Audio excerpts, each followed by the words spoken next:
Mexicans been dominating. We know Mexicans and black fighters has been dominating for years. And you always get your biggest fights when you match the two together.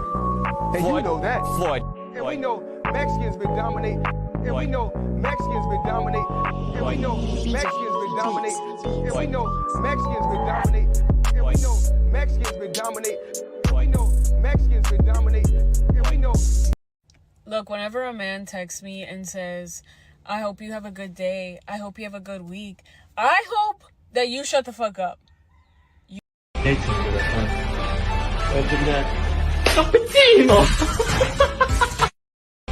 Fun to do bad things, to drive into a car.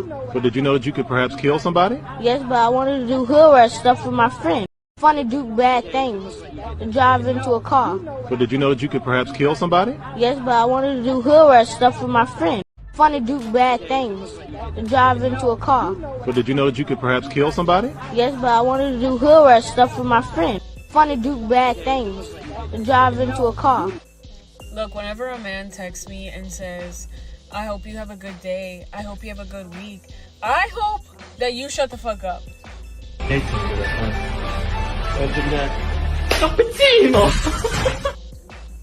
Yo, what's good? Salute everybody in the building. Come one, come all. I see Bob Johnson. We know who you are, but Bob Johnson is having fun. Frank Bay, yes, Mars Buck Sale, a solid one, a real one. He's in the YouTube streets. Thank you for dropping by. We're gonna do a little talking some boxing. So yesterday was the Canelo Alvarez show, right? He performed, he showed up, he showed out, gave the fans what they wanted. But we're gonna start off, with the baddie of the day, as you can see in the background. I believe her name is Shikana. She's a boxing, she covers boxing. Is that we're gonna play a little game. This is a new segment in the Frank Bay Show. So drop a yes, drop a thumbs up, thumbs down. So let's get ready.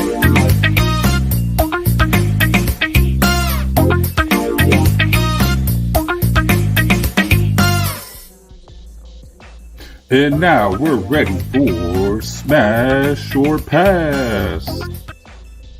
So what do you guys think? She's a little buxom. She has the tattoos. Are we fans of tattoos? I mean, fellas, me personally, as a man, I gotta say I don't wife up tattoos. I don't make them my main. Tattoos, what do they call it? A tramp stamp. Not really my thing. I mean, it's cool for a side piece. It's cool for wham bam, thank you, man. But the tattoos is kind of a red flag for me.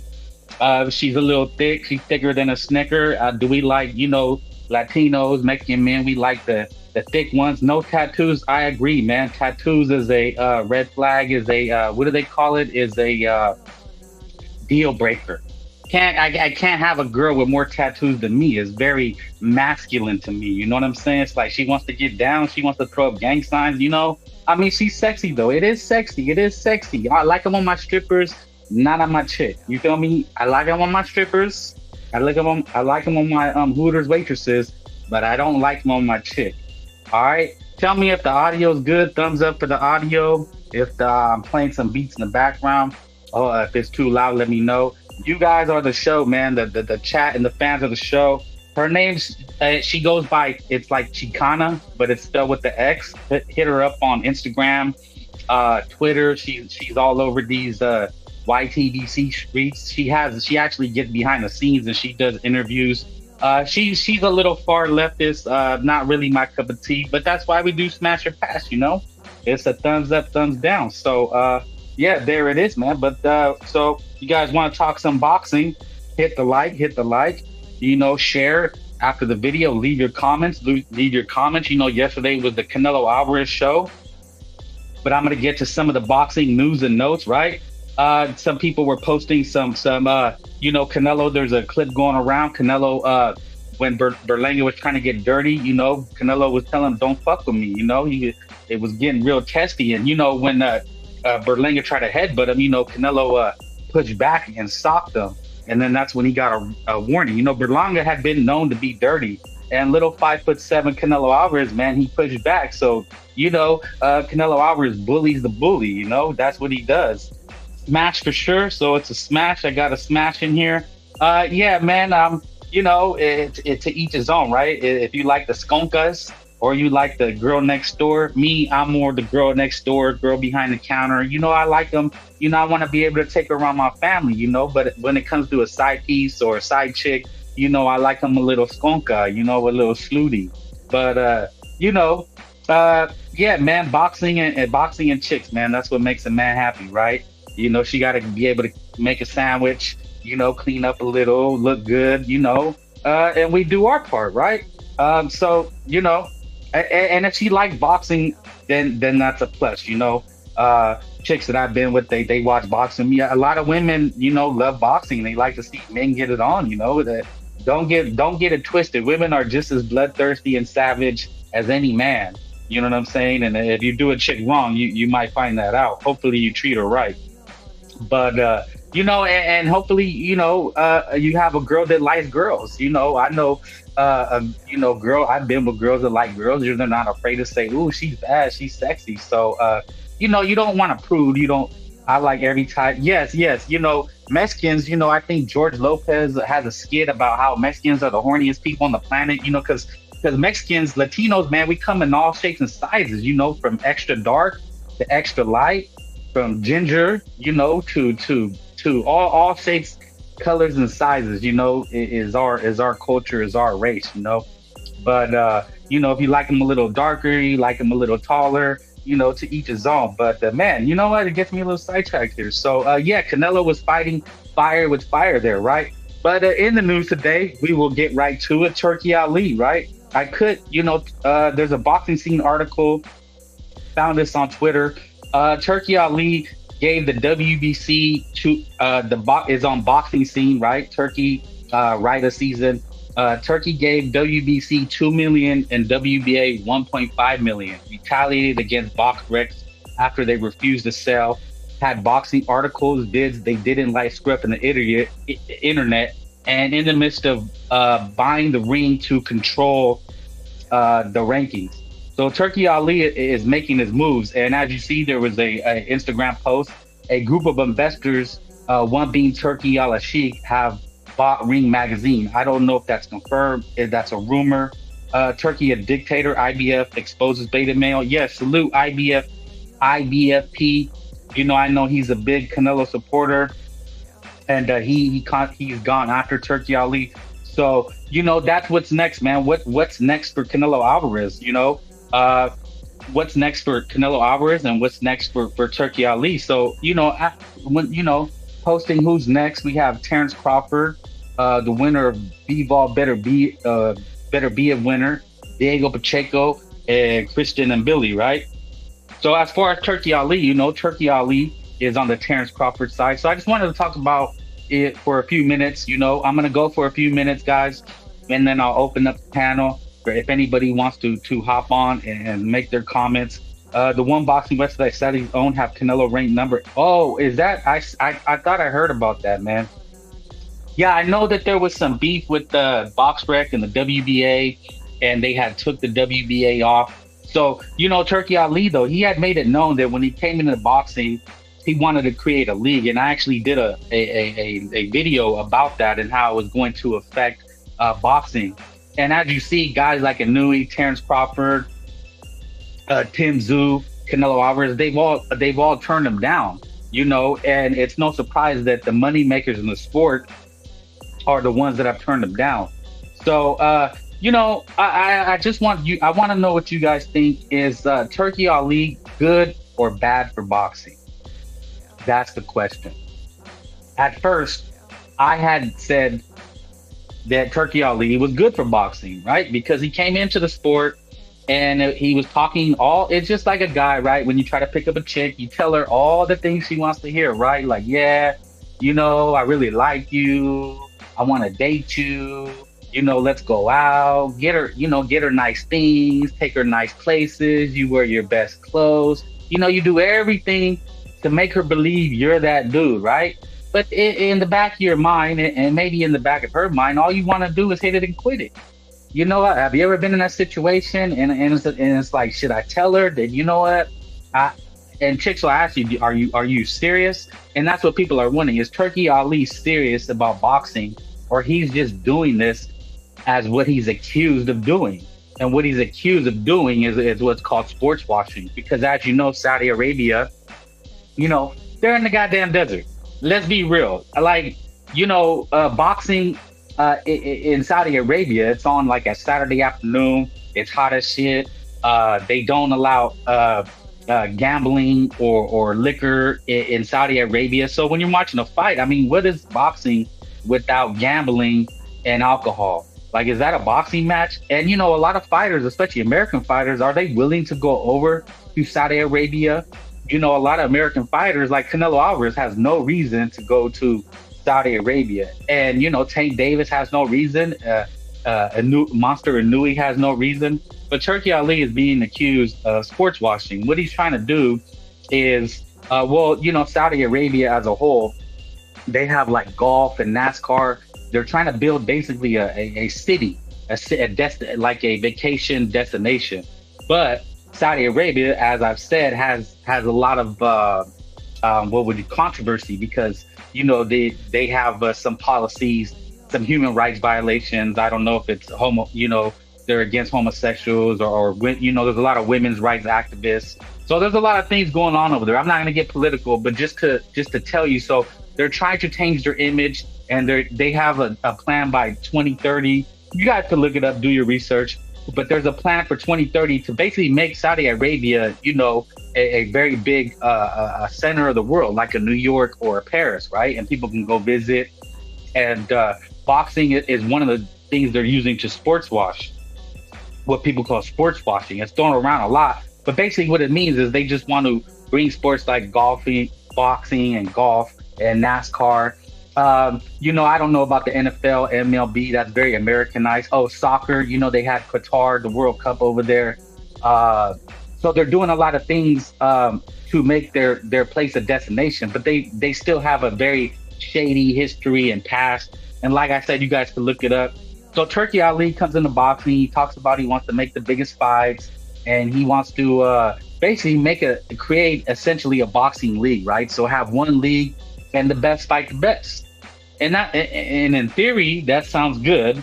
And I don't know why any boxing fan, it's inevitable oh, thank you. Yes, man, I'm gonna drop the link. It's free smoke and everybody can hop on. That's what I do here. Salute Sergeant. Yeah, thank you, D-Block. Check him out on Twitter. He's making moves in the streets. You already know he's a BDA. Shout out BDA in the BDA streets. Facts. I have to steal that one time. But yeah, man, check him out on Twitter. He does spaces, so follow him. I don't know if D-Block is on YouTube. If he is, follow him. And Instagram, check the homie out. He has free smoke too, man. He brings it for y'all with facts. You already know he's famous on the BDA. So yeah, hit the homie up, show him some love out there. We were cooking. He let people cook. So yeah, check him out. And this is what we do here, man. It's boxing talk. If you love boxing, then you love it all. Yeah, Turki went off on Boxer because they didn't want to sell the website to him. Yeah, man. So there's a lot of things going on, right? There's a lot of things going on, and we're trying to sort it and see what's going to Saudi, trying to get the Super Bowl. Wow, that I don't think that would ever happen, but you never know. It possibly could. So Turki Ali trying to be a mover, a shaker, and many have come before him. Many people have come into boxing and tried to, what he's doing, accused of take over boxing, right? Basically, Turki Ali's working with Dana White also, because Dana White has the blueprint and the formula with the UFC to do what people complain about boxing, right? What is the biggest complaint in boxing? The biggest complaint is that the best don't fight the best, right? If there's one thing, and we always hear, and every fighter gets accused of it, Canelo Alvarez is probably public enemy number one for the best don't fight the best, right? Earlier today, I was watching Spence Crawford, have it on in the background, kind of get ready for the show, get some things together. And then last year we had Ryan Garcia and Tank Davis. But this year, salute us, Champy. Thank you. Yes, this year it's been kind of ho-hum, right? So is Turki Ali good for boxing? What has Turki done so far? Turki brought us Fury and Usyk, and he's going to bring Fury and Usyk also. But let me ask you guys this. do you want a boxing league? Because like I said, a boxing league sounds good in theory, but ultimately, what is Turkey? Is he doing it for himself and his country, Saudi Arabia, or is he doing it for the good of boxing? Now, at first I thought Turki Ali was good for boxing, and now I'm gonna have to say thumbs down.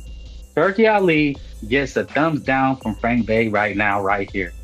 Now, how do you guys feel about it? Based off what you know, just off the things he's done, and the fact that he's made Canelo Alvarez an enemy, because that's the way I see it. He's come into boxing, try to dictate to Canelo Alvarez. In my opinion, this is my opinion based on the news and information that I've seen.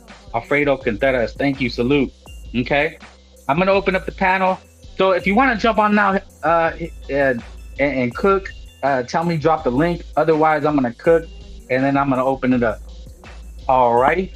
So Turki Ali, he's been around for about 6 months now, and the Terrence Crawford show with Terrence Crawford and Ali calling out Canelo at the UFC event. You know, he threw the card in LA, which flopped. I mean, the reported numbers, it didn't do well. It lost 20 million. Usyk Fury, he paid Tyson Fury 100 M's, right? And that tanked. And yes, it was a great fight, but the numbers don't lie. The numbers don't lie, right? And the rumor is that Canelo Alvarez did 750K. Now, I don't know how true that is, but Canelo Alvarez is doing just fine. All right, so this is the rumor, right? Rumors are circulating that Canelo Berlanga has reached over 750,000 pay-per-views, and let me put my banner down, and $22 million live gate. Now the $22 million live gate, nobody's disputed, and it's pretty common sense. If it was 20,000 paying fans, $22 million generated, the highest gate I think I've seen this year, and 750K pay-per-views. If you look around social media, you look around the internet, right? Hundreds, thousands and thousands of Puerto Ricans, you know, salute the Puerto Rican, you know, our Latino brothers, were having block parties, watching Eddie Berlanga duke it out with Canelo Alvarez. So it was massive. It was a massive fight, you know. And all the haters, I heard the haters, right? The haters were out here. Berlanga wasn't it shit. He was his awful opponent. Well, look, man, the numbers say otherwise. Canelo Alvarez is boxing unto himself. Now, if it sounds like I'm glazing, right? We get accused of glazing over here, or I do, but it's just my opinion. And I'm going to argue for my opinion because the facts support it. And that's the difference. The facts support what I am saying. Mars Boxeo, what is your opinion on Turkey? Boxing League. Turkey will have final say authority over rankings, champions, which mandatories to get made. All bad news to me. I agree. Thumbs down, right? Cloudy, salute. Thank you. Boxing over UFC. Yes, you know what, Cloudy? And that UFC Noche stunk. I mean, look, find the event, the circus. It was like a glorified, culturally appropriate Mexican circus. You know, they have the sombreros, they have the ponchos, they have the Dios de los Muertos, you know, the ladies in skeleton masks. And it's like, okay, that's pretty, for us, that's pretty cookie cutter. But as far as the fight, you know, it's the fights. The fights sell, and those fights stunk. It was literally 2 hours of people humping each other. Like I said yesterday, the girls humping, I'm okay with that, right? But the guys humping and bragging about it, it's just, it's boring. You know, the crowd was booing. Champy says, facts. He's seen how popular Mexican fighters are and how we hold up the sport, and he's trying to build his favorite fighters on Mexican fighters and fan bases. Mars Boxeo equals dudes fighting weird positions. Yeah, and they're kissing each other on the back. I mean, they're sniffing each other's butts. And their best fighter, a stand-up guy, a striker guy, supposedly, couldn't do anything. That shows the level. Now, look, man, if you look, I'm not here to bash it. I don't watch UFC Look, I'm not here to bash UFC, but if they're going against Canelo Alvarez, right, and they're trying to compete, and Turkey's says, he's coming into boxing and saying he's trying to fix boxing, but then he's going against the number one guy in boxing, the face of boxing. So to me, that seems like he has ulterior motives, right? It's bad. It's bad for business. It's bad news.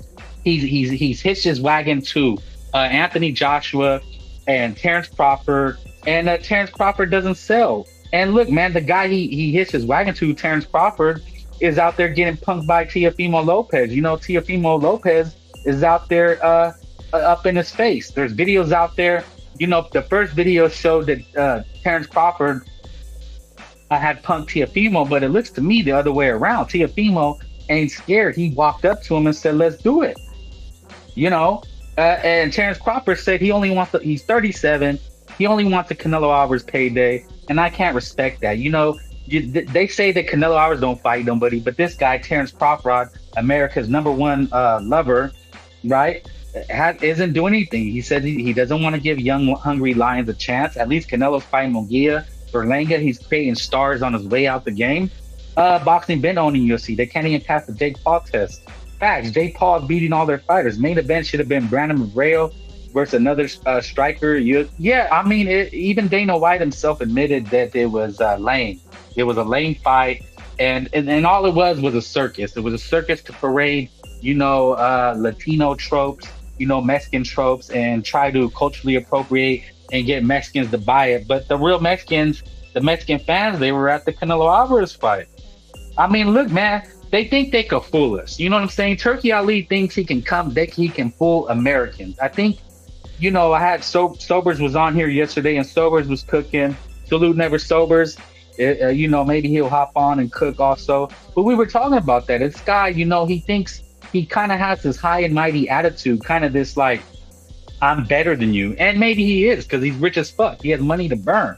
But what I said in the beginning is this guy doesn't understand boxing. He doesn't understand how these guys move. And he was going to get frustrated and fed up. And you can see that with Shakur Stevenson pulling out, supposedly getting injured, right? And and then Eddie Hearn was mentioning that Shakur is going to go right into a Zepeda fight. And then Shakur Twitter soon was crying and complaining, saying that people are fucked up, the boxing business is crooked. And what me and Sobers had said, and what we believe is that what is alluding to, is that he wants to get paid for an easy tune-up like Joe Cordino when he comes back. But Turki Ali's like, nah, fuck that. I'm not paying for that. And just like with this Boots Ennis character, right? Boots Ennis, here it is. Is this it? That's the other news and notes. Boots Eddie Hearn negotiating with Karen Khadijiak team for Boots Bam doubleheader in Philadelphia. Now, that's another example of these promoters and these boxing people using Mexicans to sell boxing. Because they know who the biggest fan base is. So they're using Bam to try to push a trash Boots Ennis fight. But Bam has no business in Philadelphia. Bam does very well in himself. It looks like he's fighting, I forgot who the name, if you guys remember who Bam was supposed to fight. But, you know, the UFC, Turki Ali, you know, was mentioning Virgil Ortiz because they know who the fan base is, and that's who they're trying to attract, but they're not doing it right. You don't come into the sport of boxing and try to dictate to Canelo Alvarez. You just don't do that. And I think Turki Ali, if he would have been more genuine, yes, Bam is ahead. Bam doesn't sell though. He does. I mean, look, man, it's like this to me. If you promote him right and you pitch him right, he'll sell, right? Facts is there are Mexicans in Philadelphia. Yeah, there is, but I think Bam is a headliner on his own. It's just like David Benavidez and Tank Davis, you know? Does Benavidez need to fight on Tank Davis? Who's helping who there, right? That's a disgrace. Bam is a star. He should not be in the undercard. Eddie is a horrible promoter to make boxing stars. Well, you know, it's not a trusted and true science, right? So Turki Ali, like I said, he's trying to come in, take over, buy Ring Magazine, buy rankings, and it sounds good in theory, but it's just like what Mars Boxeo said. The problem is that if he doesn't like somebody, what's going to happen? It's going to be the same thing. You know, they didn't like Al Heyman. Al Heyman in the PBC, he tried to come in and create a boxing league, but it didn't work, right? It didn't work. Al Heyman and the PBC, they're spinning their wheels. All they've done is pay-per-view. Their fighters are inactive, right? Turki Ali thinks that with money, you can just come in and control everything. But the boxing it's never worked that way. It never will. Mike Tyson, a lot of ex-boxers have tried to come in with their money, and they end up leaving disgusted by the sport of boxing, right? There's only, like Oscar said, there's only Oscar, Eddie Hearn, Al Heyman, and now Turki Ali, and you have like Frank Warren in the UK and Eddie Hearn in the UK, and Eddie Hearn has tried to come and promote in the US, but now you have this big player, Turki Alalshikh, right? And he wants to create a boxing league, but it looks like a boxing league will never happen, man, until stars like Canelo Alvarez, Tank Davis, and Inouye join. You're not going to have a league. And you have to understand how guys like Shakira Twitterson, Tank Davis, and these guys move. They want the most amount of money for the least risk, right? That's why Boots Ennis is fighting Bobby Carrot. He didn't fight Brian Norman because it was too risky and there wasn't enough money in there, right? You're not going to get these guys to fight the tough guys unless they're paid way over the top, right? And when Canelo Alvarez asked for 150 million, 200 million, people say, oh my God, that's bad for boxing. You're killing the sport. Well, what about when guys like Shakira, who can't sell out my living room, ask for 8 million to fight William Zepeda, right? Haney wants 4 million for a comeback fight. These guys are not going to get it. Maybe one of the faces retire, the league is possible. I don't even think then, because also, promoters are investing in these guys. Promoters invest in Shakir Twitterson, they invest in William Zepeda and Boots Ennis. Canelo Alvarez was not made overnight. You have to have basically like a minor league system, right? Where you create fighters, build them, market them, and then you put them in high pro fights like Virgil Ortiz. Virgil Ortiz is a instance of building a fighter, and he still needs to be built. You don't want to have Virgil Ortiz in there, right, and get him beat, and then your investment goes up in smoke. So that's what Turki Ali doesn't understand, is there has to be an infrastructure. You have to have basically a whole pipeline of fighters. You have to have your stars, your contenders, and then your prospects, and you have to match them right. And that's another thing in boxing. It's a lot of matchmaking. It's a lot of politics. You got 4 belts, right? It'd be very hard to consolidate. And right now, I think Turki Ali is making a big mistake in going against Canelo Alvarez. So I think he's bad for the sport. So that's my piece on Turki Ali. We don't have all day to cook, but I just, want to let you guys know that my opinion now as it goes is that it's a thumbs down for Turki Ali right now. He's come in the game, he's went against Canelo Alvarez, and it's not because he went against Canelo Alvarez, it's because I truly believe he doesn't understand the sport of boxing. He doesn't understand how these guys move and what motivates them. Morris Boxeo says, Shushu, Guaranteed, Carmel, Habazaba, Mason, all gonna demand 5 million, just like their brother. Salute, Blaze, yes. Yeah, man, these guys, they're on the Floyd Mayweather blueprint. Saludos, yes, Solo Dolo, thank you. I haven't seen you in a while. Hit the like, hit that Cash App one time if you want to support, so we can get better mics, better visuals. We're going to do it big. We're really trying to grow here and, push the homie out, man. We got to get those numbers up and continue to grow and grow to be the best. We got to be the best, man. If I do anything in life, it's to be number one. Now, I don't try to say I'm number one. I let the people speak, but I like that. That's what if I do it, I want to do it right. I don't want to just come on here and endlessly, mindlessly ramble about nonsense. When you come to Frank Bay, you're gonna get a solid, definite opinion and argument as to why and what I think. And you're gonna get my feelings also. I'm not one of these people that comes on here and says, "Oh, I'm objective and unbiased," because that's just not possible. I do have my biases and prejudices like anybody else, and I have my peoples. And my peoples, we talk it out. Everybody gets a voice. HCC Vato. I think Canelo fights Crawford in May. Thank you. So we're gonna get to that next. All right. So I want Turki. What do you guys think? Good, bad, indifferent? Is he here for a good time, not a long time, or is he really truly here for the betterment of the sport? One thing he has done is he's bragged about lowering pay-per-views. People complained about Canelo Alvarez $90, basically $100 pay-per-views, and Turki Ali lowering the price to $20 pay-per-views. The boy and Joshua is $20. Shakir Twitterson was supposed to be $20. But that doesn't interest us over here. Without a Latino name, a Mexican name, a name like Alvarez or Tank Davis, it just doesn't excite us over here on this side of the globe. And we just have to be honest. Maybe in the UK, look, man, the biggest places in boxing, America, Mexico, UK, that's where you got to sell. I know we have fighters from other globes, But even like the Philippines, man, they haven't really produced a fighter in a while. Now their country shut down when Manny Pacquiao fought, but they were unable to produce the next Manny Pacquiao. They tried with guys like who did they try to? Nonito was there, but he didn't ever reach Manny Pacquiao because he wasn't a Filipino. I mean, he is, but he wasn't a native, right? He wasn't a native son like Canelo is to Mexico.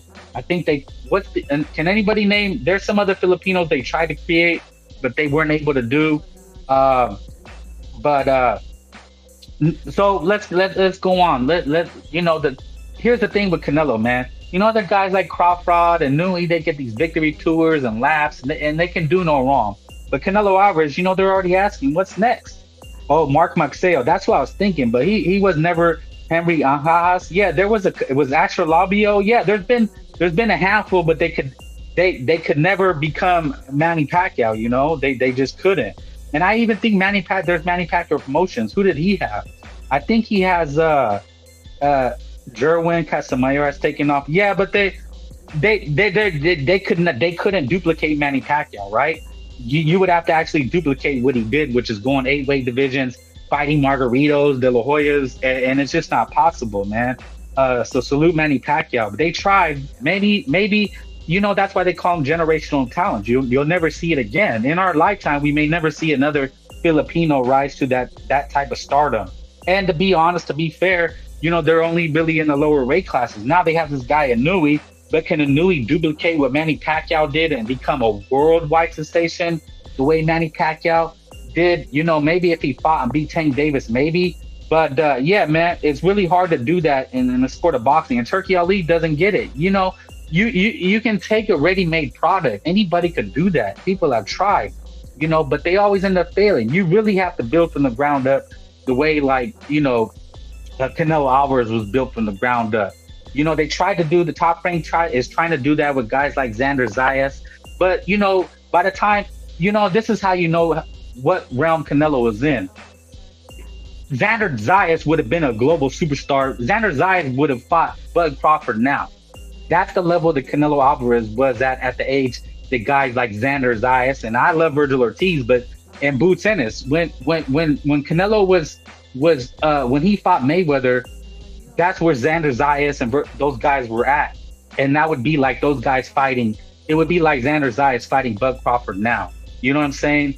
And Top Rank knows he's not at that level, so they're not going to rise him up the ranks that fast. Same thing with Manny Pacquiao. Manny Pacquiao was fighting the Mexican legends very young in his first trip into America. So, it's not like that anymore, man. The last person to do it that I could think of is Lomachenko, right? Lomachenko came in here and took off like a meteor, fighting Gary Russells in 3 fights. So, that's what it takes, man. These guys like Boots Ennis, they take like 10 years to build a name, to build a resume. So, Negative Pac had dancing partners. Yeah, that's what I'm saying. The other Filipinos, they really don't have that right now.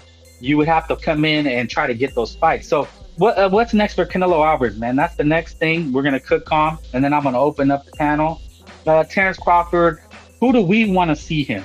Put a 1 for Terrence Crawford, a 2 for the winner of Better Be a B-Ball, a 3 for Diego Pacheco, and a 4 for Christian and Billy.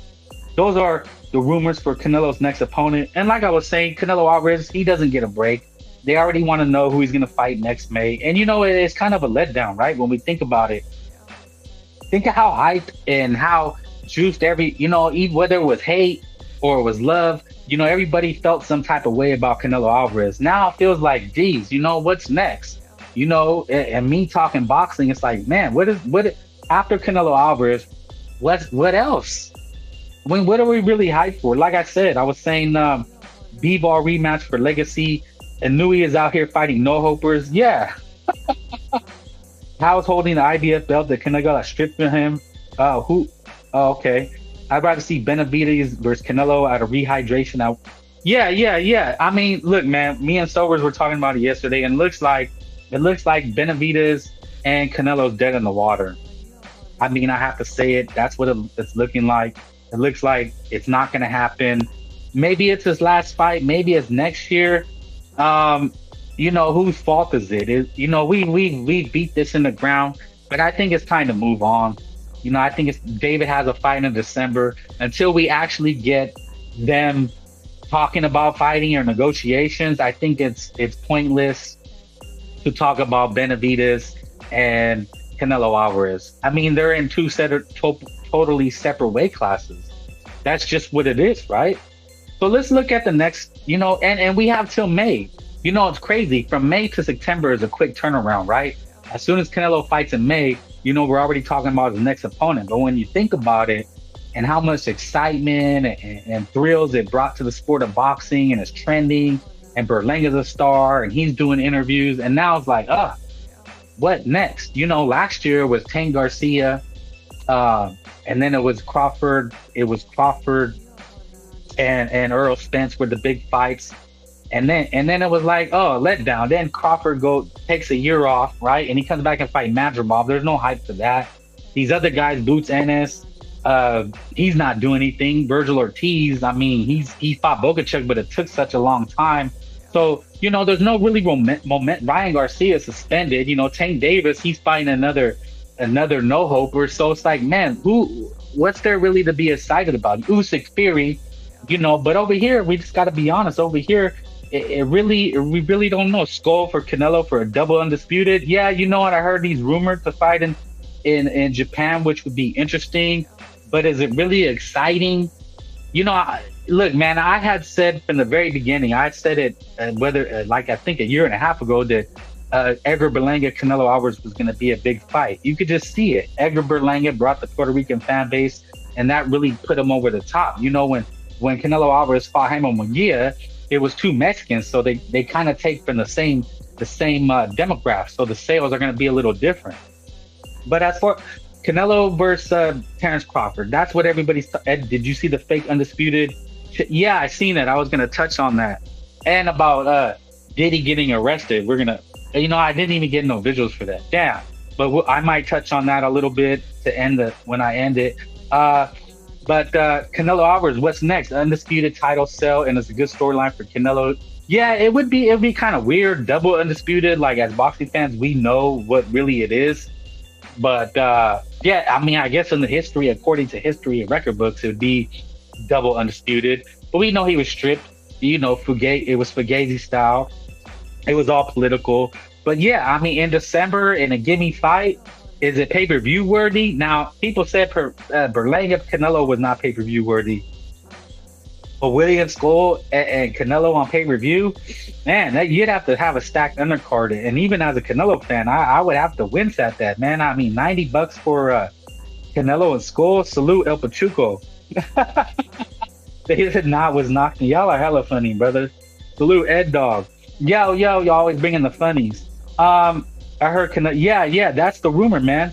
So Terrence Crawford looks like the most logical choice. That's probably would be the biggest selling fight. But would it be, according to Never Sobers, he feels it's not even competitive. Now, I got crucified because I'm a little apprehensive. Not a lot, a little. I said, I just know how boxing is, man. They could easily rob Canelo Alvarez if Terrence Crawford goes and does the ass style and jabs and grabs, It could easily be a shitty performance, a snoozer, and Crawford wins like 6-point rounds, and they just rob him. I mean, that could happen. We've seen worse, especially with that. In Terrence Crawford, that he said it. He said when he fights Canelo Alvarez, his plan is to make it boring and to jab and run. That was his actual words. That was him and Cheeto Bomac.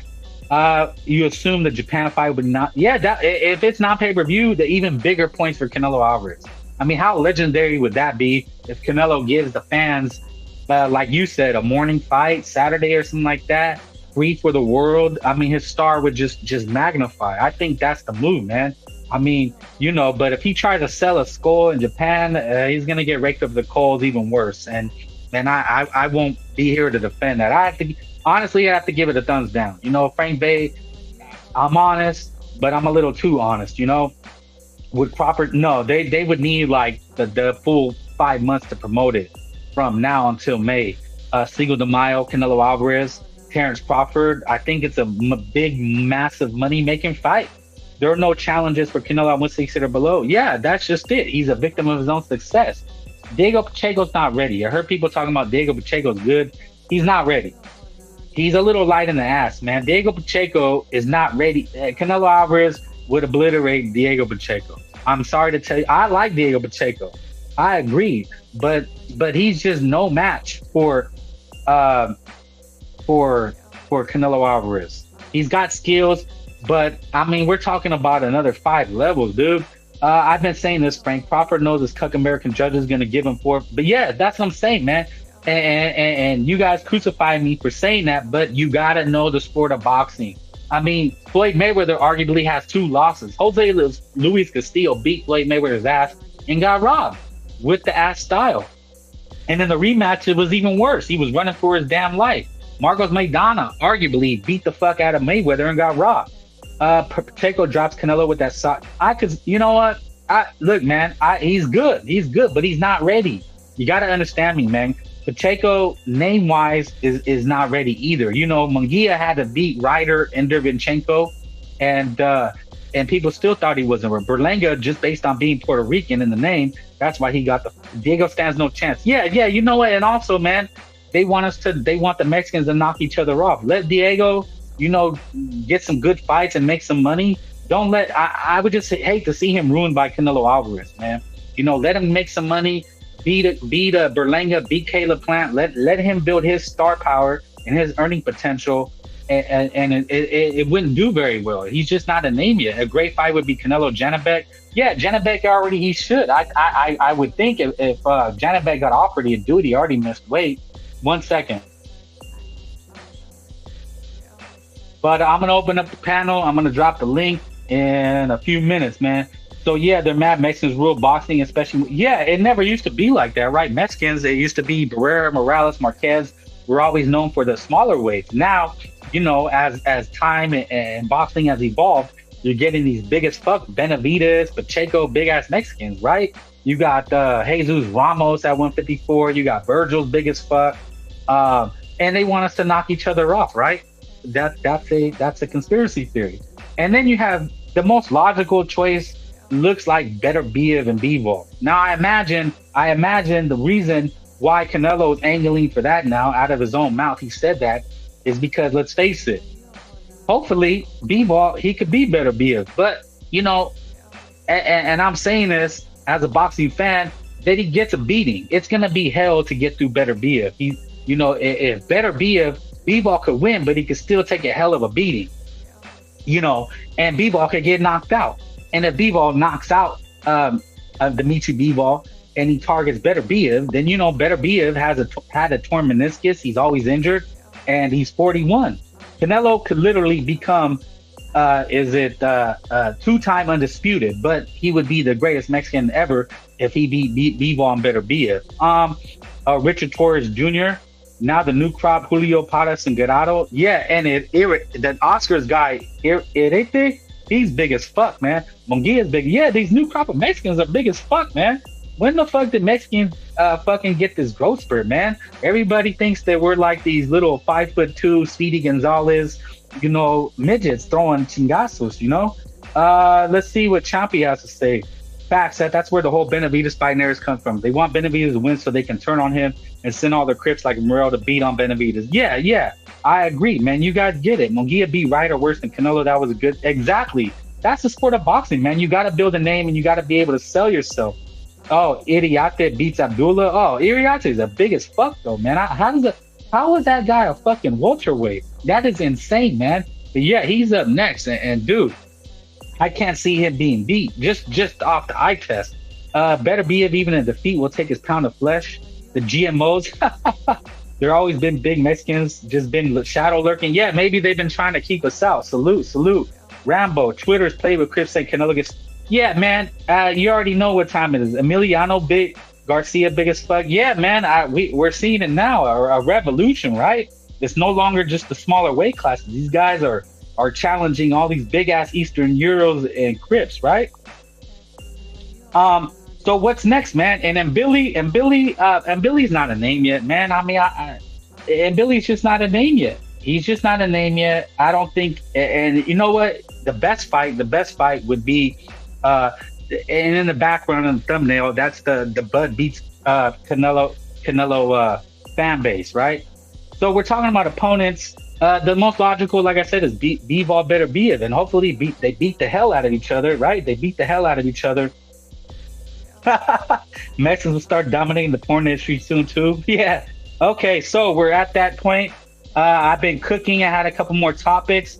I'm going to invite whoever wants to hop on and cook and tell me if I'm wrong, if I'm right. But look, man, Frank Bay is doing a little different, man. I'm trying to make a good show, trying to give the people what they want. No endless rambling. You come on and you make a point. We touch on topics and it's good or bad, and I want a definite opinion. I don't want no objectivity. I don't want no unbiasedness. I want your actual feelings and thoughts, and hopefully it's intelligent. You know what I'm saying? Hopefully it starts with Crawford, then a rehydration clause versus Benavidez. Yeah, man, no endless rambling. We're talking about Canelo. Who do you want as Canelo's next opponent? So I touched on that. Now we're gonna go on to some other news and notes. Like I said, Eddie Hearn. Let's talk about this. Eddie Hearn negotiated with Karen Kaduziak team for Boots Bam doubleheader in Philadelphia, right? Yeah. Okay. So what do we think about this, man? I mean, look, man, I called it. And if they wonder why we say Wakanda and why we say Crips, it's because shit like this, man. These guys, they hype up this guy, this African American Boots Ennis, and yeah, he's talented, he's good, but what's going on, man? Why are these guys taking on? He already fought Karen. To me, it was a stinker. It wasn't even competitive. I mean, Karen was running. Boots wasn't able to do anything remotely close to entertaining. It was really a shitty fight. You know what I'm saying? Really shitty fight. And they wanted to do it again. And the reason is because, he was trying to fight this guy, Brian Norman, who's a champion at 147. And 147 is pretty barren, right? It's Barrios, and Barrios has a fight coming up against, I believe, Abel Ramos. Didn't he lose purse bid? So what is Eddie doing? Here's the thing, man. Here's the thing we know. Look, man, the Latinos and Mexican Americans, they get asked to fight everybody, right? Canelo has to fight everybody. Bam Rodriguez has to fight everybody. Virgil Ortiz has to fight the toughest guy, Bokachek, right? They're asked to do everything. Meanwhile, guys like Boots Ennis can sit there and fight nobodies, get paid $3 million, and they're called pound for pound greats. Or is it just all lies, always from Eddie, then Boots vacates and fights a bum? Bam said that Gallo ducked the rematch. Yeah, Gallo pulled out. It was a smart move. It was a smart move. It was pointless. How are you going to sell it, man? The only reason you could sell that if you're Estrada was that you had ring rust, but it's not going to be any different. You're going to be worse, and you're not going to make any more money. Your best job if you're Estrada is take a couple easy fights, get a couple, decent paydays, and then go back and rematch if that's what you want. Boots is another crib hype job. Boots, the new Tank baby. Look, man, we just got to call it what it is, man. It's ducking. These African American guys, these American divas, they just flat out ducked each other. They didn't want to fight. They didn't want to take the risk. They're trying to protect their O. And, this is why Canelo Alvarez gets the hype that he does. Now, say what you want about Berlanga, but he was the top guy. He was the top name, and the numbers don't lie. But when it comes to guys like Boots Ennis, he already just fought a guy named David. We already know who he was, right? Let Crips, okay, Frank Bay. Look, I got nothing against anybody, but we got to call it what it is, right? We got to call it what it is. And that's just what it is that, these American divas, they pick and choose, and that's fine. But when it comes to the sport of boxing, you have to pay for the zone. You have to pay a subscription. I dropped the link, guys. Hit the link if you want to hop on. Hit the link, hit the like. Come and cook with your boy. But yeah, Boots Ennis in another lackluster fight. He already got to give me, you could see the writing on the wall. It's like, if you watch boxing long enough, you can easily predict what they're going to do and what's going to happen. Because when it was, they said that Boots Ennis and Brian Norman are in negotiations for unification. And I looked at it and I said, two American and African American divas, right? They're going to price themselves out, and they're going to call each other duck, right? They're going to say, oh, he ducked, and really both of them, they ducked each other. I don't say that Boots Ennis ducked. I don't say that Brian Norman ducked. I said they ducked each other. And now you have Brian Norman fighting a guy named Cuevas on the undercard of Keisha Davis, right? He's getting crucified because they're saying, oh, he's only making 100,000. Eddie Hearn offered 1.5 million. He said he wanted 2.2 million, and they went on. And now Boots Ennis doesn't have an opponent. He said his goal. Boots Ennis' goal was to become undisputed, right? Because right now, Boots Ennis 154 is cracking. You have Bud Crawford, Virgil Ortiz, Madrimal, Bokachuk, right? You have Tim Tszyu. You have all the names at 154.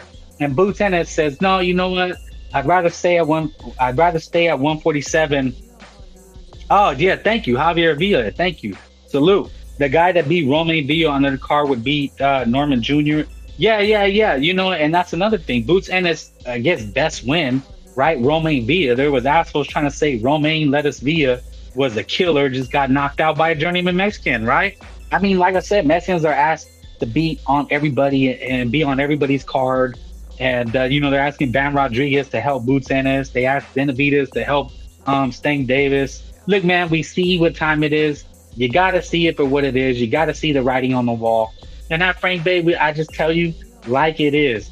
Love it, like it, whether if you're Mexican, you're African American, you're Eastern European, you're Asian, you're Japanese, it just is. If you're a fan of every guy, no matter your race, color, creed, age, we just got to call it how we see it or how I see it. Shakur and Stank are never fighting. Yeah, that's another situation, right? I was gonna get to that next, but Boots Ennis, very lackluster. Thumbs down, thumbs up or thumbs down, man. Thumbs way down. He already got a gift with David Abenesian for I seen 3 million. He's negotiating with Brian Norman. He doesn't want to fight Brian Norman. He probably could have offered him more money from his purse, like Loma did for Tio Lopez. He didn't want to do it. Now he gets an easy payday against whoever they pick, whether it's Karen or some other trash can. So, yeah, man. You know what, man? We just got to call it. Juan Rambo says black privilege. Look, man. Look, if you can get away with it's what I'm saying. If you ain't cheating, you ain't trying. If you can get away with it, and the networks, the Zone, Top Rank, Eddie Hearn, Bob Arum. Bob Arum always said he lost a shitload of money on Terrence Crawford, and Terrence Crawford called racist and tried to sue Bob Arum because of that. So, it just is what it is. But when it comes to guys like Virgil Ortiz, Bam Rodriguez, they just fight everybody. There's no bullshit. There's no negotiating. It's just they sign up, fight the fights, fight the champ. Canelo Alvarez, Diego Pacheco. These guys, they just sign up and fight. And these other guys, Boots Ennis, man, he can't get an opponent. Now they're saying because he's a booger man, nobody wants to fight him. But look, man, the money's got to be right. The money's got to be right. You can't lowball these guys. They know you got the money behind you. They know that Eddie Hearn pays good purses. So give the man his money. When Eddie Hearn had Devin Haney, he paid Regis Prograde way more than he ever made because he needed the opponent. That's what you got to do as a promoter. You got to pay, if you're trying to build a star, you got to pay the opponents the money they know that you have. You know what I'm saying? And that'll bring me, so thumbs down on Boots Ennis. We're going to talk about who's Devin Haney. He's also in the news. Devin Haney back in the gym training for a possible December return, right? They were saying that Devin Haney was, Eddie Hearn was talking, excuse me, 1 second.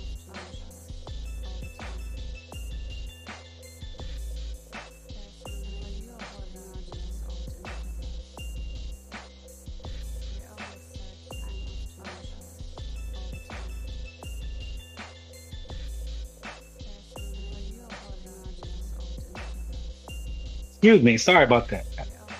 Gotta take a sip of water. So Devin Haney was talking about coming back against Liam Paro, and excuse me. Apparently, Eddie Hearn says that Devin Haney wants too much money. What I seen in the Twitter sphere and the rumors was that Devin Haney wanted $4 million to fight Liam Paro. Somehow, some way, Devin Haney thinks that he's still a star. And I see on social media, I see on Instagram, Twitter, YouTube. I mean, there's still channels dedicated to being a hanky. You know, the only reason this guy still has a career is because Ryan Garcia was crucified and apparently caught cheating. Now, me personally, my opinion, Canelo has to pay B-Ball $20 million for those belts. Yeah, B-Ball is gonna ask a lot if he gets it. But Davina Hanky, the only reason he still has a career is because they were able to do some Machiavellian things and have Ryan Garcia pop dirty. That's the only reason he still has a career. And they returned to Zoe. But the people don't. People don't forget. And the people, while they may be ignorant and sometimes emotional, the people are not stupid. The majority of people saw him get his ass beat. The majority of people are not easily fooled. You could fool them once. You could fool them when you beat Loma and you rob Loma. You could fool them beating small ass JoJo and Gamboa and bragging about how you're so much bigger.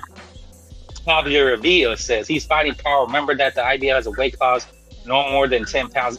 Well, he said he wanted it, but he wanted $4 million for it. And it's like, get the fuck out of here, dude. There's no way. The days of getting Cambosos, right? Getting those Cambosos easy paydays and getting hailed as amazing for going to Australia are over. People seen him get his ass beat, and there's no more easy paydays. Eddie Hearn said, thanks, but no thanks. You're not worth it. Eddie Hearn advised him. He said, hey, man, you need to go back to the drawing board, get a couple easy fights, but you're not even getting $1 million for that. Yeah, he's finished. And I think, reality, it'll be a hard dose of reality. Haney has a short leash. Only handful of opponents can beat at 140.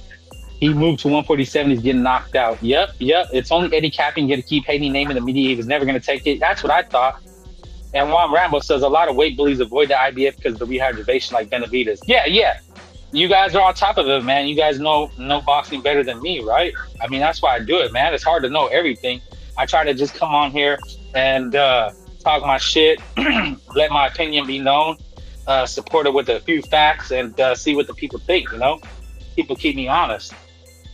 Eddie is a snake in a suit. Well, he's a promoter, man. His job is to sell fights, to sell boxing. And a lot of that is being a snake, right? You got to have a forked tongue, speak out both sides of your mouth, People are going to blame you for everything, right? They're going to blame the promoter, like Shakir is probably blaming Eddie Hearn now. So, yeah, Devin Haney still believes he's the A side. He probably, in his mind and his dad, he probably thinks he's still a name, that he still sells. Devin Haney never sold. He thinks he sold. It was Ryan Garcia who sold the fight. Devin Haney ain't sold a damn pay-per-view. I mean, they said he sold 35K. I think that was a lie. He probably sold no more than 5. Clarissa Shields sold more than him. Let's be honest. The guy never sold shit. And they never said what he sold against Lomachenko. And we know Lomachenko beat him. So, look, man, and all this is a symptom of when American promoters and the cuck media were trying to give us the next Mayweather. They just like I mentioned earlier, how, remember after Manny Pacquiao, there was this influx of all these Asian Filipino fighters, and they were all kind of like similar somehow. Like they tried to make them look like Manny Pacquiao or had them dress or cut their hair like Manny Pacquiao. But there was only one Manny Pacquiao. And, I think people did the same thing. They did the same. They said, oh, look at Mayweather. Let's make the first person to make the next Mayweather is going to be a billionaire, because Mayweather claimed to be a billionaire and sold so many pay-per-views. But people forget that he always had a Mexican dance partner or a Filipino and Asian to sell those numbers. So Devin Haney, they tried to do the same thing and he got exposed. And we always knew why, what the reason was. It was because he was a weight bully. Davina Hanky was a weight bully, and that was the only reason he had success, right? He was killing himself to make 135. He never fought his other African-American peers, and Shakir Twitter said, Sting Davis. Devin Haney thought he was Ryan Garcia was an easy money cherry pick, right? Here's a Mexican name. I can make some money, and I'll beat his ass. And, well, he was in for a rude surprise. Now, while Devin Haney and Ryan Garcia didn't do amazing, it did well enough that Devin Haney somehow thinks that he's the one that sold the pay-per-view. And it was nowhere near the truth. It was Ryan Garcia trolling and pretending he was crazy talking about the kids and all the weirdos and supporting Trump. Devin Haney on Ryan Garcia sold that pay-per-view, and it wasn't even so much Ryan Garcia. He already had success selling reportedly $1 million with Tank Davis. So, it was Ryan Garcia. Now this guy, he's coming back, and he wants to get paid a hell of a lot of money for weak opposition. And it's just not going to happen. I think, look, man, Devin Haney was exposed. He was a fraud. He was nowhere near Floyd Mayweather.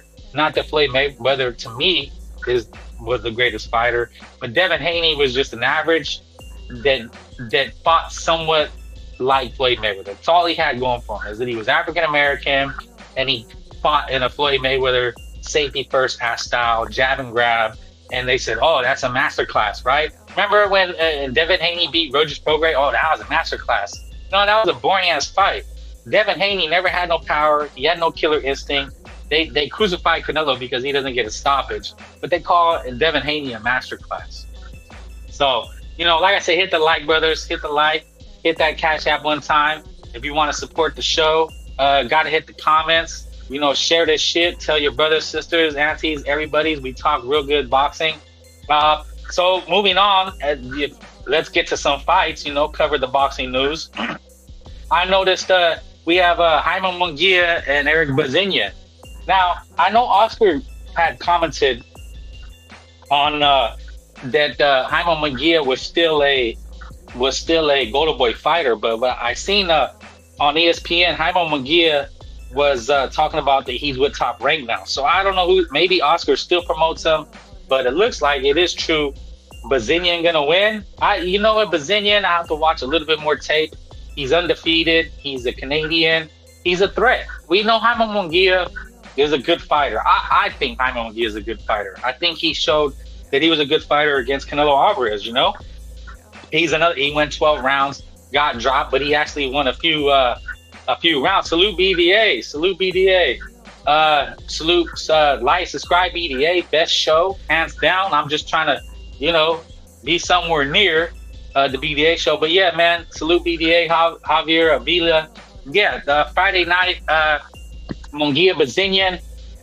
If somebody knows more about Bazinian, but he has a name. He's with Top Rank, and this is a good fight. This is actually a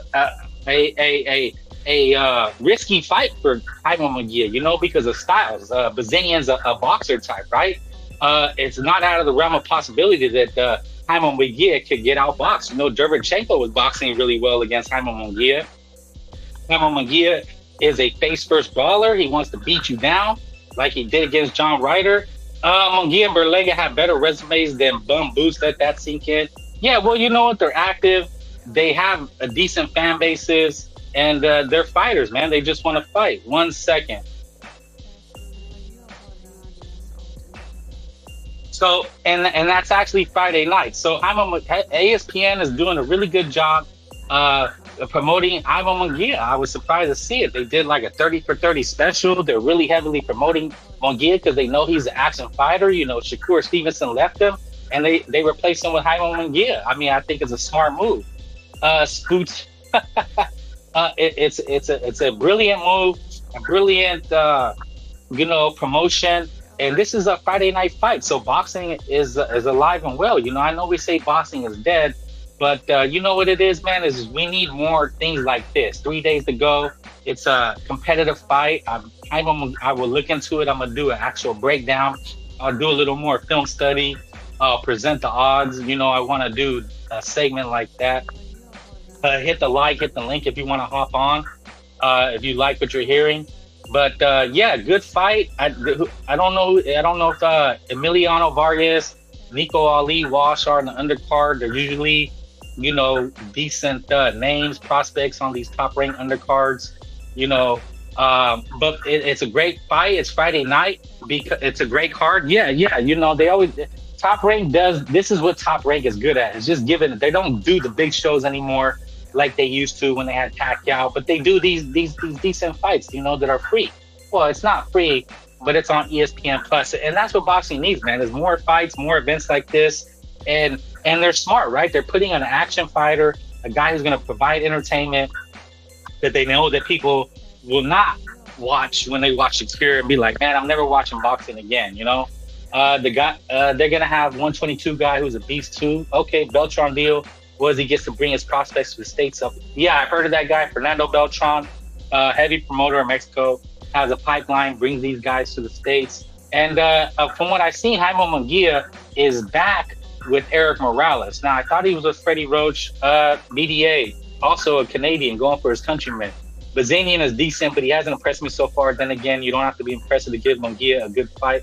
Yeah, you know what? I mean, Munguia is a basically a one-gear fighter, right? He knows one mode. They try to work on Munguia endlessly with all these different trainers, but at his core, at his heart, Munguia is a definition of a Mexican brawler.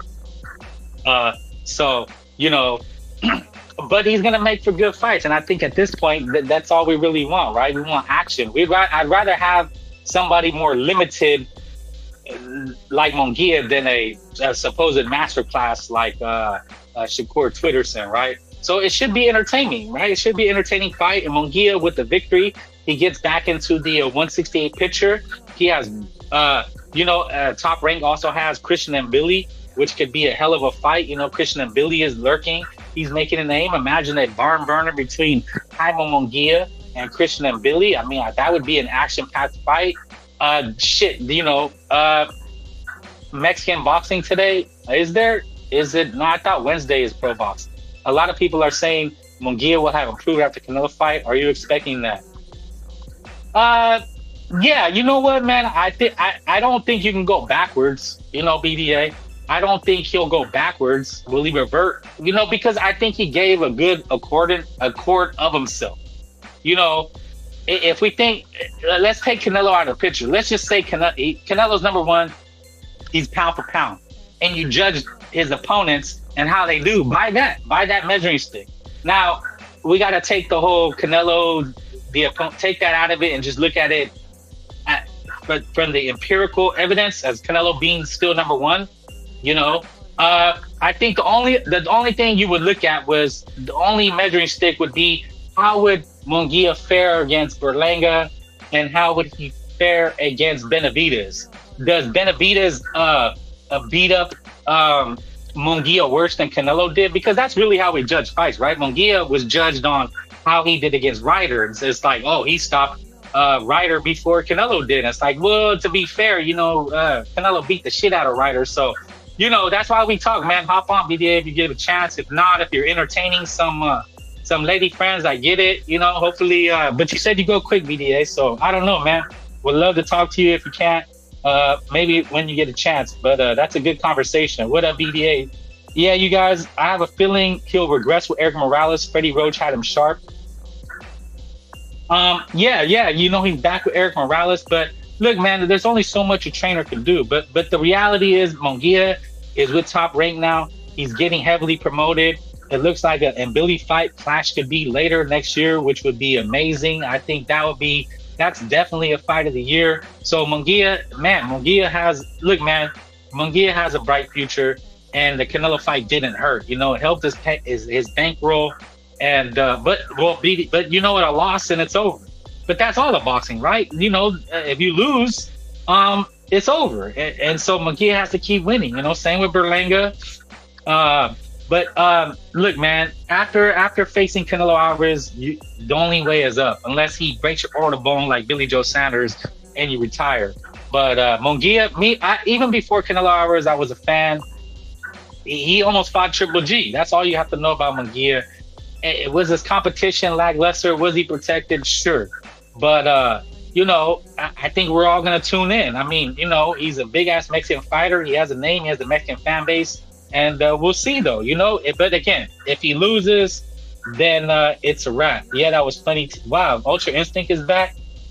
BDA, they're saying you should troll DDN. Moving on. Like I said, hit the like, hit the link if you want to hop on and talk your ish. We also have more boxing. So it's fight week. It's Anthony Joshua and Dubois, as Sober's corrected me, is Dubois, right? Dubois. So Usyk Usyk. As you know, I guess Usyk was detained. Looks like it was not there's nothing to it, right? Nothing to see. He was released. I think they mean Dante's Boxing Nation. Yeah, he's a go check him out. I don't know, man. I mean, he's been accused of being a pro, but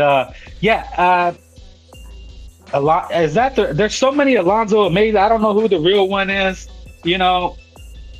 I don't know, man. BDA Howard. Why is Ultra Instinct? BDA is infamous, man. He hops in and everybody goes after BDA.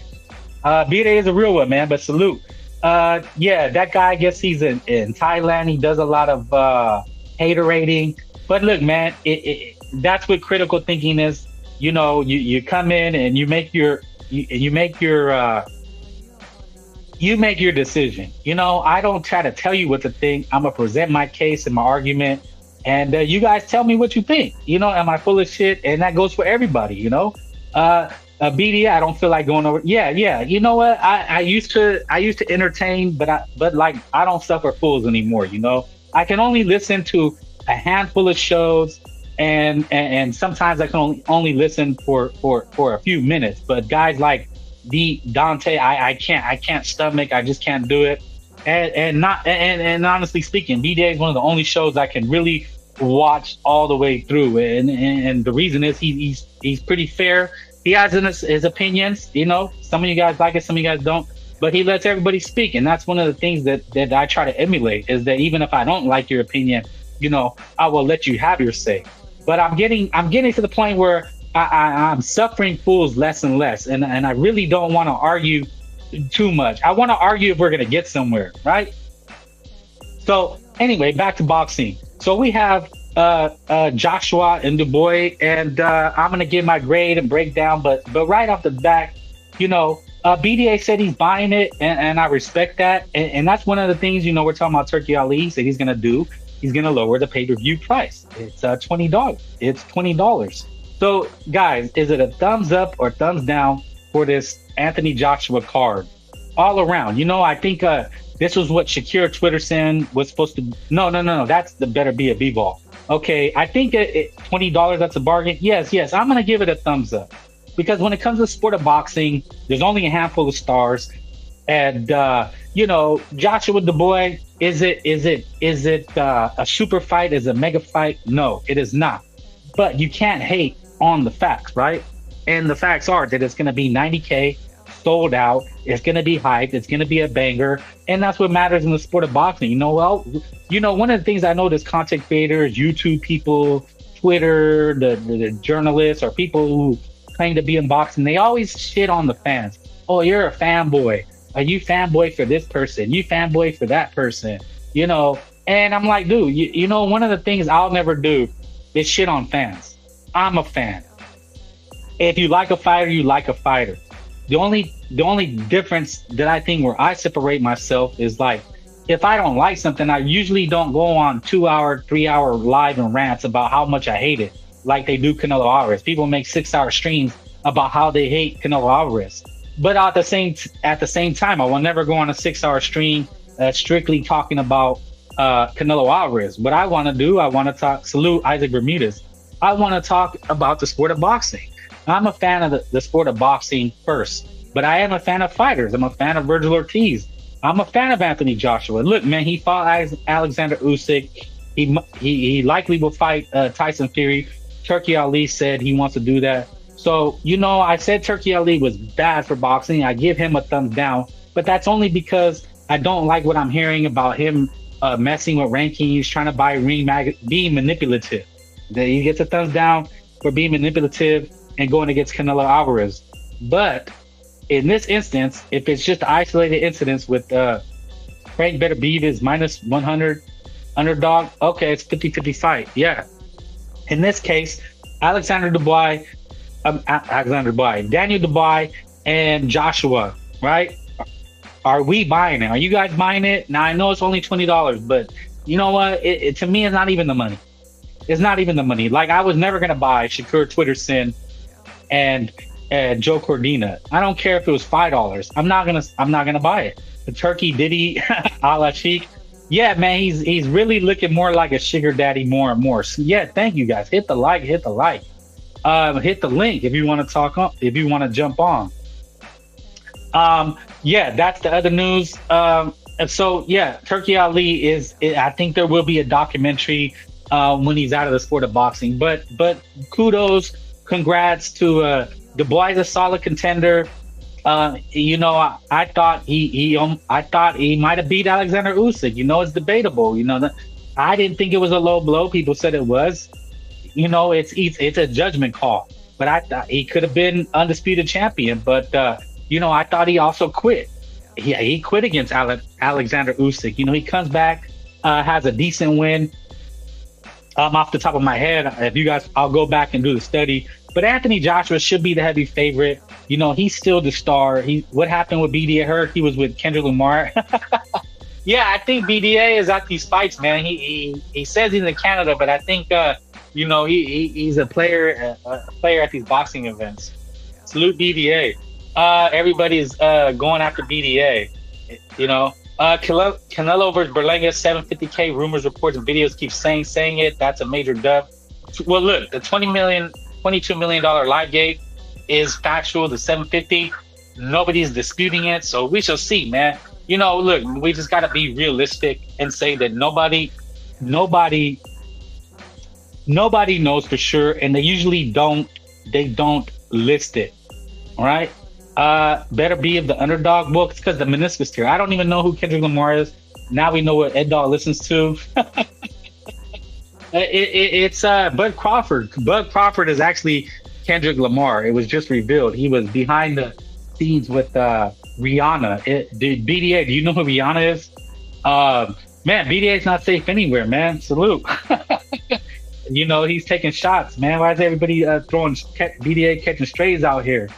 Salute Ed Dog and 18th Street. So, Alex, are we watching it? Is it in the afternoon?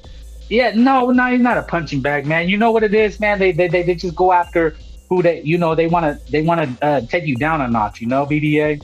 But it's cool, man. BDA has a great sense of humor, and that's another plus, man. Over here at Frank Bay, we try to keep it light, try to keep it humorous, along with the news. You know what it is, man? It's like, when people come on and they get emotional about boxing, it's like, you can be emotional, but don't get bent out of shape.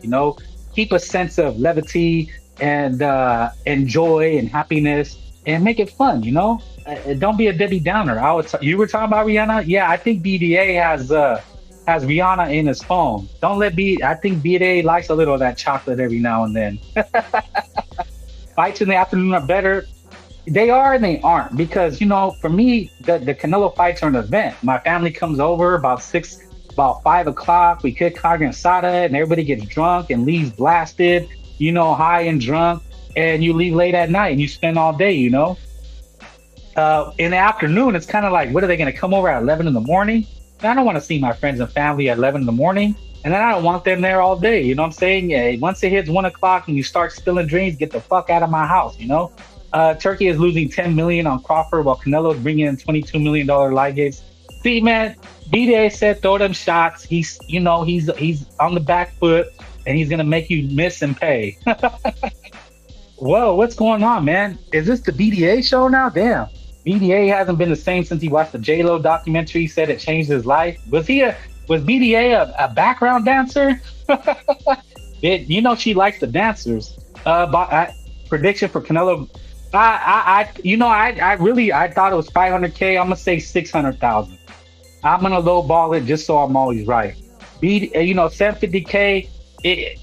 Nobody. It looked like it was just a Twitter account, but nobody's. I don't know if Rick Glazer has the numbers, but nobody's substantiated. So but it did really well. I mean, look, man, the litmus test is the internet, social media. If it's trending, the numbers usually follow. So. The live gate was 22 million. So that tells you see Puerto Ricans having block parties. People were at Dave and Buster's, and it was all sold out. So the litmus test is the people, man. Never doubt the people, man. The people, they can lead you wrong or they can lead you right. You know what I'm saying? How to be a trendsetter and a pioneer. You go do your own thing. But you know what? You will be crucified, and you just have to take it. Like BDA, they want to crucify BDA. You know, I got crucified for saying I'm like 1% worried about Crawford Canelo. So finishing up Dubai, and I'm gonna do a little breakdown of that. But yeah, man, that's been the boxing news for the day. You know, if anybody wants to hop on, I'm here. Canelo did high pay-per-view numbers with the bad undercard and going against the UFC, but Bud Crawford had a stacked undercard and still had to give away tickets. Look, man, there's no formula, there's no science for who sells and who doesn't. There's not. You know what I'm saying? People buy what they like what they like. You know, you can't manufacture stardom.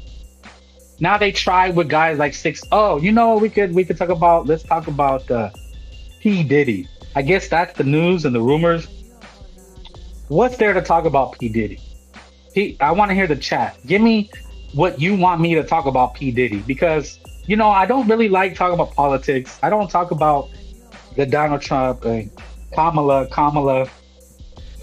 Harris, because this is not that area. This is not arena. I don't pretend to be educated on it, you know. But the news and gossip is funny, right? The gossip with P. Diddy, P. Dodo, chair sniffer. I'm not you pretending to be someone else. Who's that? Did you see the video? She could break his hand with the. Yeah, it looked kind of staged and fake, but we shall see. P. Diddy. What do we know P. Diddy for? What is he known for? Well, P. Diddy was known for being a musician, right? With Notorious B.I.G., right? He's from New York. Real ugly dude. He always wears sunglasses with a lopsided eye. And then I guess they had beef with Tupac Shakur, right? There was a West Coast, East Coast beef, and it was between Tupac Shakur and the Notorious Big. Talk about what? I don't get that inference, BDA. You know, you're a really bright dude. You have all these the worldly knowledge.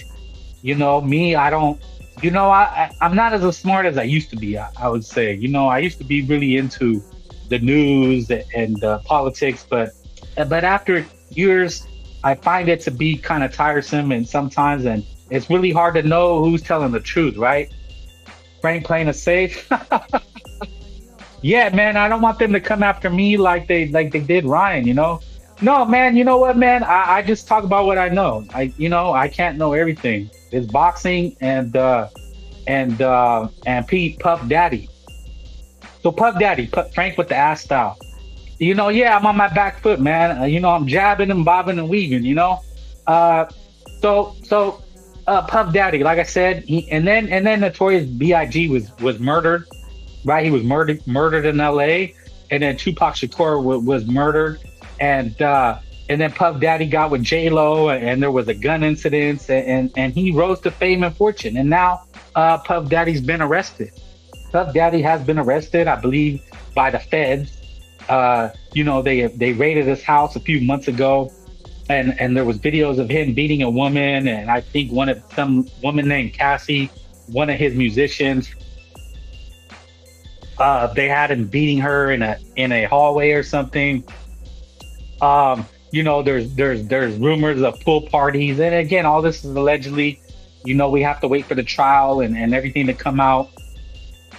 But yeah. So now all these things are coming out. People are saying they were touched by Puff Daddy, and you know, it's very Wonderlandish. You know, when Michael Jackson was going through his ordeals, and kids were accusing him of being diddled.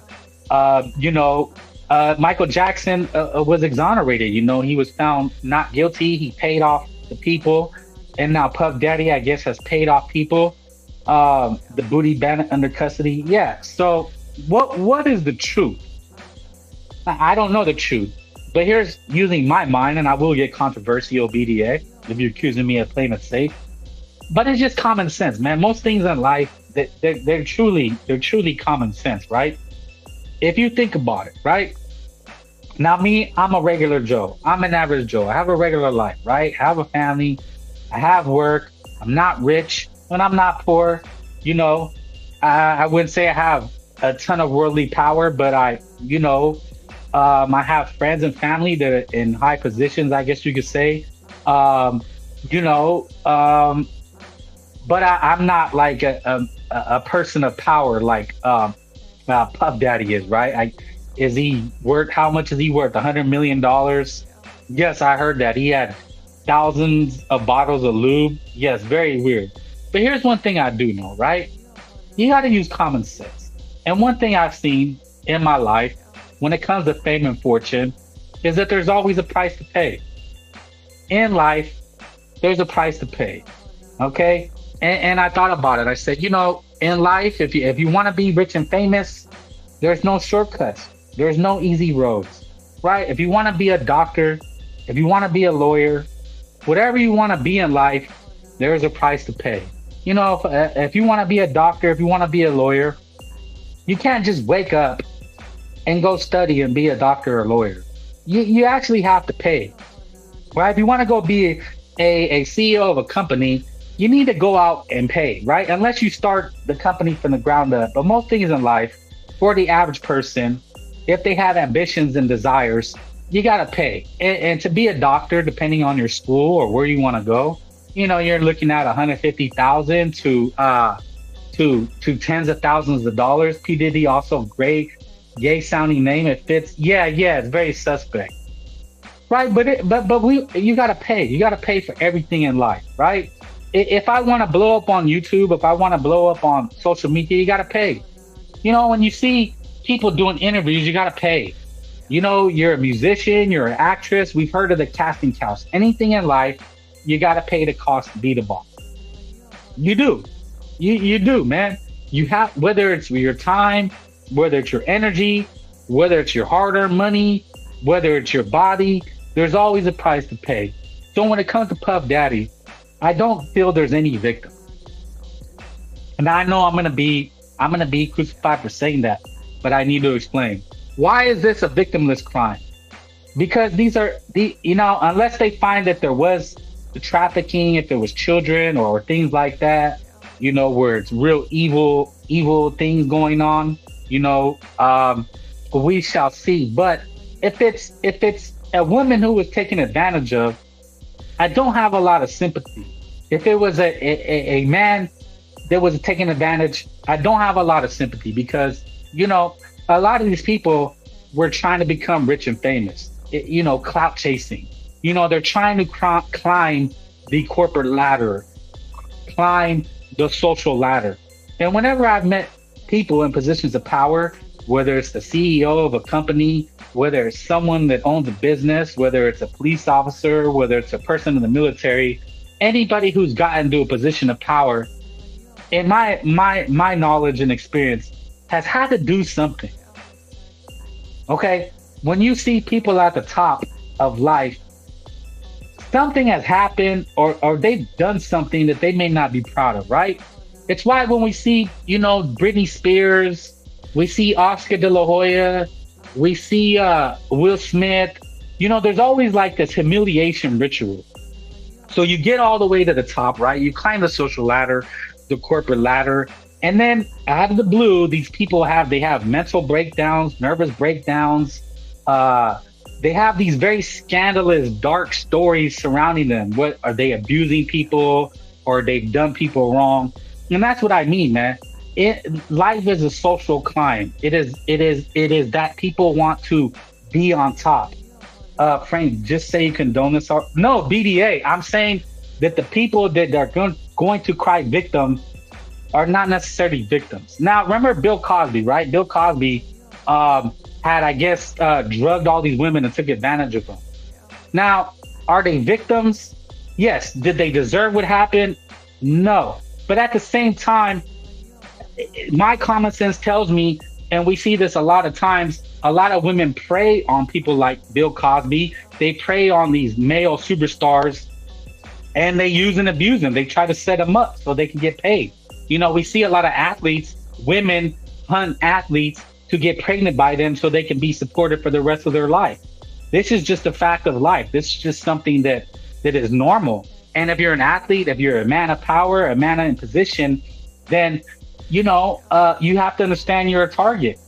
So the victims in the P Diddy saga, to me, are people that deliberately place themselves in these dark places and dark underworld.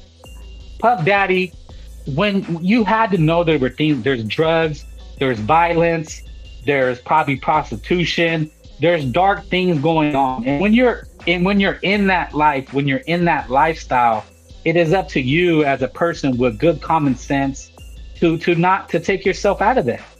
Facts. You got to pay to play in this world unless you created it yourself. Exactly. You got Solo Dolo gets it. You have to pay to play. There is no free ride into these circles, right? If you want to reach the top as an actor, as a musician, as a CEO, you got to play the game. And a lot of times the game is things you might that might be immoral. A dark place where things going on, where the sun don't shine. That's true. Yes. You know, BDA. How many movies are there? How many songs are there about these things? That, you know, you watch movies and they expose Hollywood. There's songs, you know, there was a guy, Kurt Cobain. You know, Kurt Cobain had a song called Me. And it's one of my favorite songs. But to me, what Kurt Cobain was saying was that he was in the industry, and this is what your ticket into riches and fame. That there's a gate, that there's people at the gate, and they control your destiny. And you need to go and become friends with these people. Apparently they claim Diddy was filming all this to blackmail people. There's that too, right? There's a famous filmmaker, David Lynch, and Stanley Kubrick. Stanley Kubrick did Eyes Wide Shut. David Lynch did a film called Mulholland Drive, and it's about, you know, there's probably songs about the music industry as well. You know, these guys, these Mark Zuckerberg, Elon Musk, you know, these people in power, the people we see even in politics, right? We see these people, they have these meteoric rise, and then there's always this dark past. Oh man, BDA, this is why he takes shots, because he's a man of the world, right? He's of the world, but not in it. He understands, it's an old method. Allegedly, Roman Polanski used to do the same thing back in the 60s. The cops coldly, yes, he worked with the known, let's just say he worked with known people to be in these type of circles, and they were close with some people that are in prison now. I'm not going to say the names because YouTube is very, you know what, we can't say it, but do your research on Roman Polanski. B-Day is a very knowledgeable person. And yes, Roman Polanski, these things were called films, but they might be documentaries. They are windows into the underworld, right? The behind the scenes thing. But this is the world that you have to go live in. Now, you and I are regular people. Me, I would never want to have to sell myself, sell my body, time, energy on mine in order to reach places of fame and fortune. I don't think it's worth it. But if that is what you want, so P. Diddy, he held the keys to the kingdom. If you wanted to become rich and famous, P. Diddy held those keys. So P. Diddy, it probably did some things that are disgusting. Rumor has it Diddy was working for the feds and he did something they didn't like. Well, you know, it's all gonna come out. But what it is money and power, man. And look, it's just common sense, right? It's common. We got to use common sense in order to rise in the world. Right? In the world, Kim K, exactly. And all these, it happens to us every day, whether it's at work, whether it's at school, whether it's amongst friends.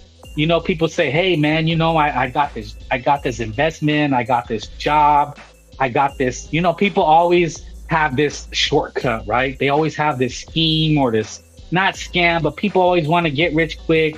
They want clout. And people, see, that's why I said it. I don't find victims, because if people are willing to do these things, right? If it's a victim, it's something. P. Diddy made people do things against their will. But P. Diddy made a lot of people famous, right? He made, I don't know, all the people that are around him became rich and famous, right? Who was saying that? Was it, Cat Williams, right? That's how Cat Williams blew up, right? That's kind of what blew the lid off all these things behind the scenes. Cat Williams basically told, go watch, shout out Cat Williams, shout out Club Shay. Cat Williams did that interview, was it last year? That broke the internet. And he said, man, all these things that happen behind the scenes, he didn't want to be a part of. So that's why he was blackballed. You know, and if me, Frank Bay, Ryan Garcia, right? Blackballed, right? There is things get blackballed because, you know, Frank Bay, I would be blackballed if I went on here and I knew things and I start exposing people, right? And even Cat Williams, he says Cat Williams still has probably not touched the tip of the iceberg about what he knows. You know what I'm saying? But also you got to understand, Cat Williams is talking about people were doing things, were willing to do things for these higher ups or people who salute Purosu. He wasn't willing to do things that other people were willing to do. And that's what I mean, man. In this life, we will always be presented with opportunities, right? But we may be asked to do things that are against our morality, right? And it's not always like, hey, you know, come bang these 20 prostitutes. It always happens in small amounts. You know, what people will do, will ask you to do things. They'll say, hey, can you do me this favor? Hey, can you go do this for me? Go tell this person, go call this person, go see this person. Hey, man, take this new drug. You know, people will gradually see what you're willing to do, right? And hey, man, if you do me this favor, I got you, man. You can come to my nightclub. I'll get you in, get to hang with the stars. So, you know, people give you a taste. They give you a taste, and you like that yayo, you like that girl, you like that position of power. Well, that's what I'm saying. But it doesn't happen overnight, you know. But it's all of life, right? People test you. You're tested every day at work. You're tested every day by your customers. You know, if you have YouTube, you're tested by your fans and the media. You know, everybody. Yes, they escalate. Exactly. You see, BDA is a man. He's a worldly man. He gets it. But that's what I mean about Puff Daddy, man. That the people are not victims. Now, if it comes out, then yeah, he's a psychopath, right? But it's also him in power, right? If you're a man of power and you hold this power over people, and people are begging you for an opportunity, well, then you make them pay. That's what I'm saying, man. You have to pay the price. There are no shortcuts. You need to prove to people that you're worthy. But again, if it's a case of morality and it goes against your morality, but you figure that the money and the fame is worth it, well, then you've made your choice, right? And to me, that's what this whole Puff Daddy saga is going to be about. To me, is about the choices that people made.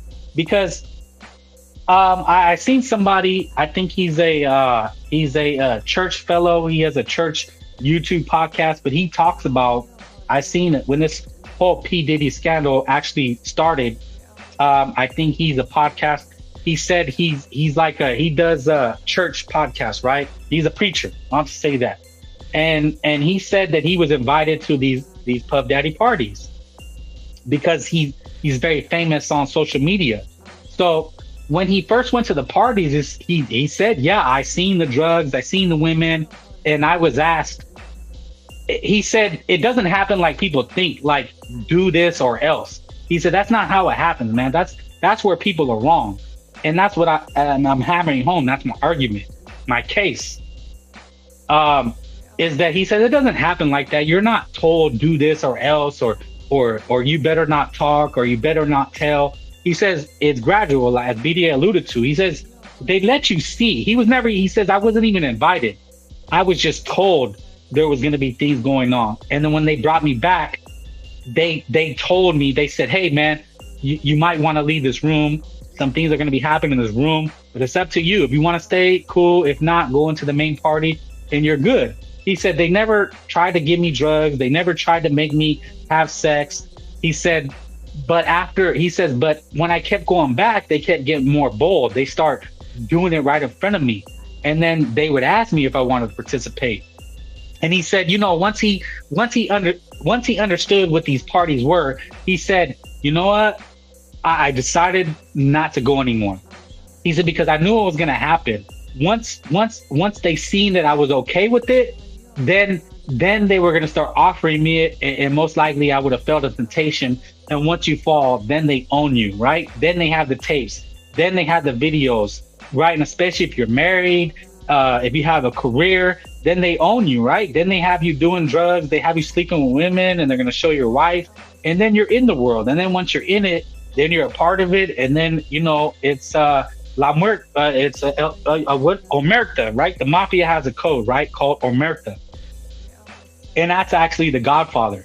The Godfather was not originally titled The Godfather. The first Godfather book is Omerta, and then later they switched it. But I forget, damn, who wrote the original Godfather? I actually read it, but it's called Omerta, right? And that's the code. And the code is, never talk. You don't talk to the cops. You don't talk to civilians, right? It's like a game, right? And people join these things because they want the fame, they want the money, they want the power. But when you join these things, you lose a little bit of yourself. And so, that's the Puff Daddy saga. Hit the like. If anybody wants to cook, I'll leave it open for 5 more minutes. But yeah, man, that's the news of the day. We have some big fights coming up. We got Jaime Munguia. We got on Friday night, and we have, who else do we have? We have Dubois and Joshua on pay-per-view. Isaac Bermuda's Abel. Do you think most rappers like to go for these clothing brands just to get sponsorships? Who else? They pretend to be thugs. Little Nas X, Ultra Instinct back. Puro, Eric Gomez. Boxing was naive to the work ways until I introduced him to Bomb Squad. So yeah, man. That's the story, man. And in boxing, boxing is said to be corrupt. We know there's robberies. 5 minutes equals 20 more minutes. Well, if somebody hops on, I will continue. But if not, then I covered pretty much everything I needed to cover. And yeah, man. Well, there it is, man. I think we've been cooking for a little bit. We talked about P. Diddy, Munguia, Dubois, Haney return. Oh, Tank Davis, he doesn't have an opponent yet. They're throwing out names. Turki Ali, we said thumbs down. Canelo, what's next? Damn.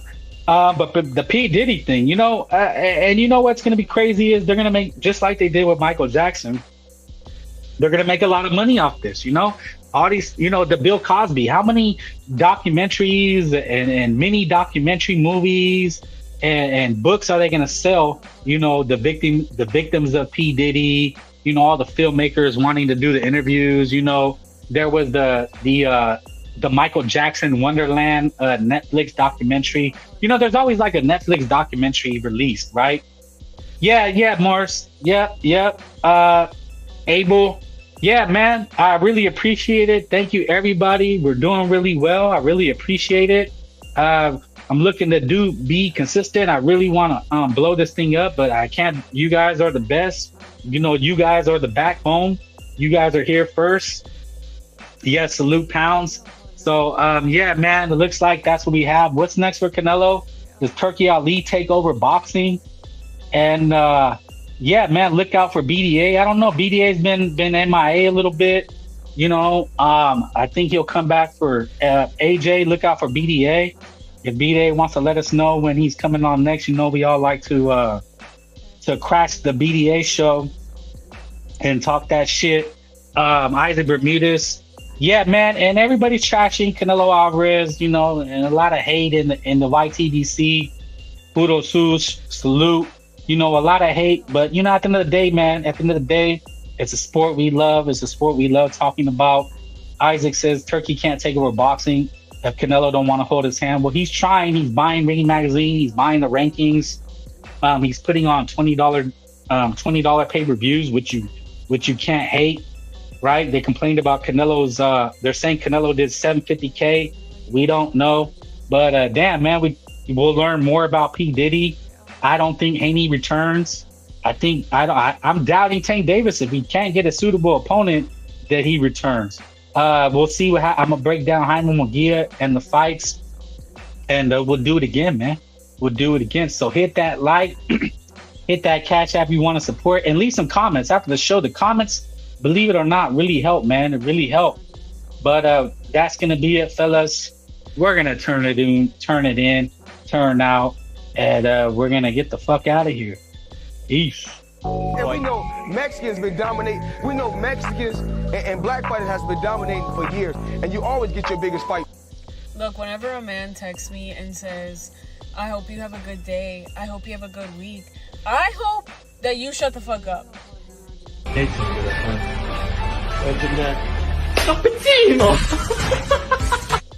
Fun to do bad things. To drive into a car. But did you know that you could perhaps kill somebody? Yes, but I wanted to do hood rat stuff with my friend. Fun to do bad things.